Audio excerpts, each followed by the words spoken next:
Nice to see you. Nice to see And I'd like to ask you, in the series we talk about friendship and female solidarity. So I'd like to ask you, in your opinion, which traits are told more realistically and which one is the most positive? I think on the show, you can tell that these girls are more than just friends, they're sisters, you know? And I think that is transcended into real life for us. I think that mostly everything in the show feels very realistic to me. Like the characters don't feel like caricatures. Like I know each one of these people, I know in real life the versions of them, and I also know the characters and other friends that I have that are real life people fully formed as well.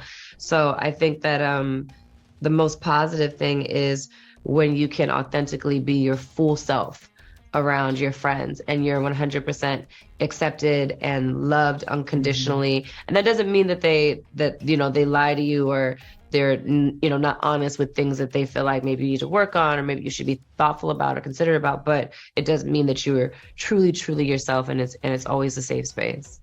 And that is a positive reflections of Black sisterhood. I think there are a lot of, just like with reality TV, there's just a lot of different kinds of content out, but these women clearly love each other and everything comes from that love. Doesn't mean there's not going to be any miscommunications, doesn't mean that people aren't going to get their feelings hurt and things like that, because there's an investment in the relationship.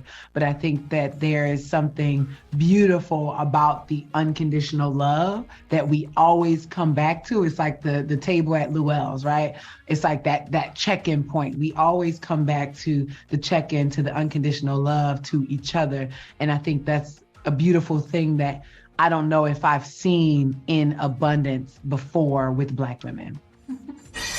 So the series talk about many themes, including finding our own voice and also our own place in the world. So I'd like to ask you, in your opinion, if today is easier or difficult to find our own voice and our own place in the world? I mean, with the social network and the internet and all the possibilities that we have.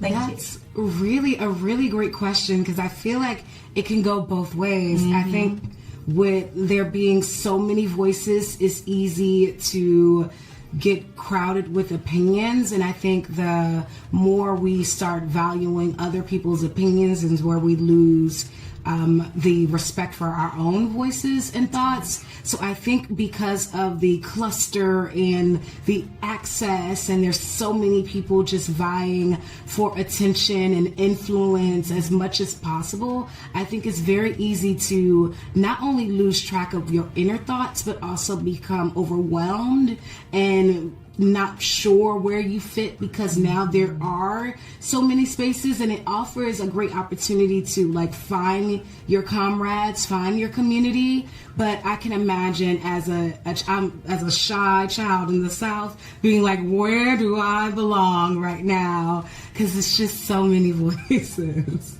I would have to completely piggyback on what Shoniqua said. I was literally having this conversation the other day about the cacophony of the world, right? Like there's so many things vying for our attention. So you have like social media, and then you have advertisements and bulletins. And I mean, you can't even go on YouTube without a commercial coming in. And so there's all of these things that are trying to get your attention and to take control of the narrative in your own space. And so you almost have to, I agree with you. I think it's harder. I think you almost have to make an effort to quiet those voices, to literally say, I'm going to take a step back from the screen, take a step away from my phone, and really be intentional about how I'm sculpting that time out to check in with me, because that voice that's inside of you, it is a quiet, still, strong, firm voice, but it can't, I think it's hard to hear it when there's narratives and things on the outside that try to control that. And so I agree with her entirely. I think it's just about kind of